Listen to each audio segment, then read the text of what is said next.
guess what? This is the opposite thing for me. I was determined, you know what, this is just another motivator for me, because I can't change who I am. I can't hide behind, different images. I can't.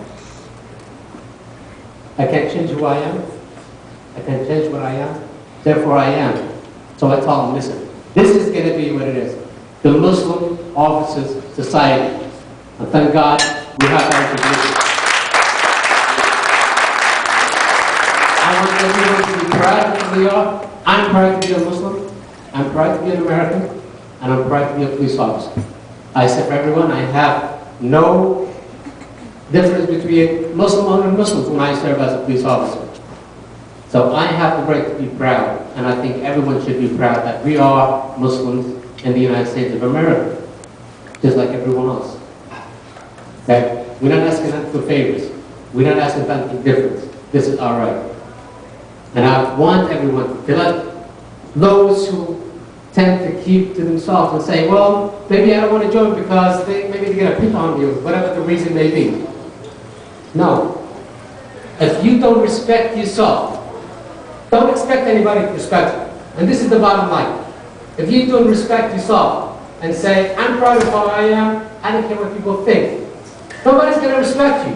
People are going to treat you like, I don't want to say the word, if you know what I do. Okay? So please, I don't mean to take this into like a melted guy over in the back, but I just want you to take this message and let people know.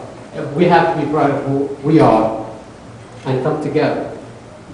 And another comment that a lot of guys ask me, what does this organization would do for me?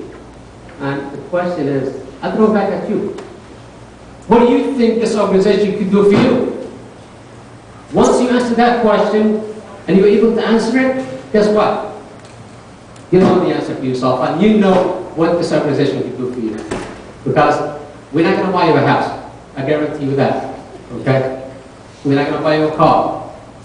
But you can ask yourself the question, what is this organization can do for me? Because you know how some of the things go in the prison, some other job, and maybe with the community, and this is where we can help.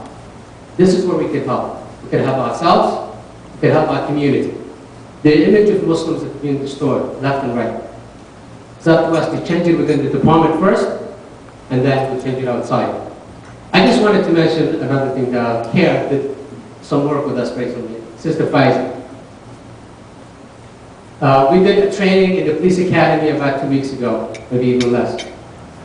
For the first time ever, that the NYPD invited Muslim community members to lecture at the police academy.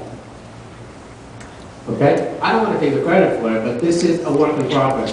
All of you, all Muslim officers have something to do with it. The department looks at who we're getting more. There are more Muslim officers than ever before, and this is translated to what we got to recognize this community. That is not me. It's everyone, every member of the service who is a Muslim officer. They look at the numbers and they say, we got to do something and we got to recognize it. And that's why we got the recognition as the NYPD Muslim Officers Society. Okay? Also, before I end, I wanted to recognize Lieutenant Sharif Nasser. Please stand up, let everybody know. He's one of the oldest members of the Muslim community in the police department. And, inshallah, if you could please say a few words, please join me here.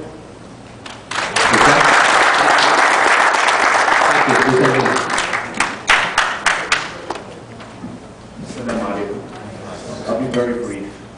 I started the police department in 1987, and there was almost no Muslim police officers. Myself, maybe a handful, if that many.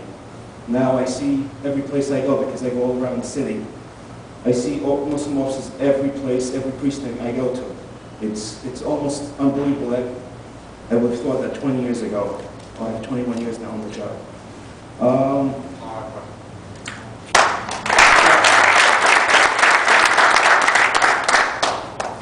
When I started, of course, there was no organization, there was no unity as there is now.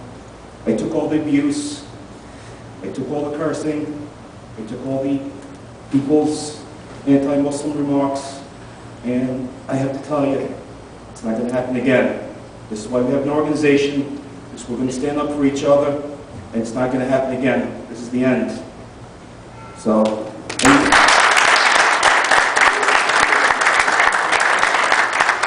when you're getting abused, you come to the organization, we'll show you which route to take, and we'll help you out, and that's it. The abuse is over. So just help each other out. This, like Ahmed said, the organization, we're not going to buy you a house, we're not going to buy you a car.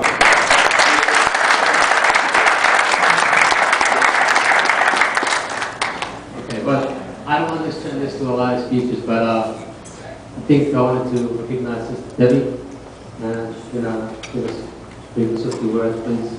Keep it on there.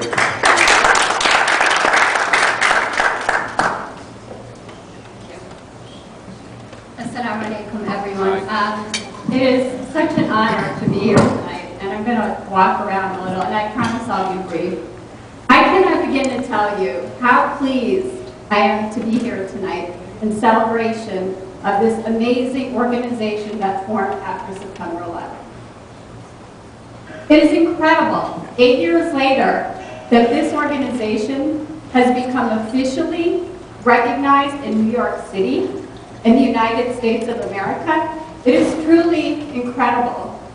And that all happened because of the perseverance and dedication and commitment of our brothers and some of our sisters who are in the armed forces. It's incredible that we sit here tonight, even though that our numbers are small, we are a sleeping giant that's starting to wake up. When we look at it, when we see each and every one of the brothers and sisters who are in the NYPD.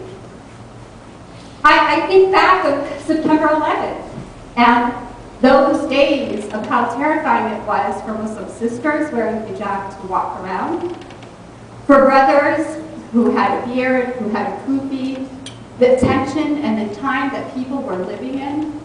And you know who was out there supporting us and being out there as bridge builders and peacemakers with the people that sometimes we fear the most?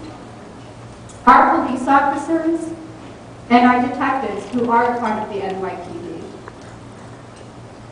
It's amazing that they had so much courage after September 11th to say, yes, I am a Muslim, and yes, Islam is a religion of peace, and yes, it's an misunderstood religion, but I'm here to help you. So the small brothers and Sister Salima Bell, I wish she was here tonight, formed this organization in someone's basement.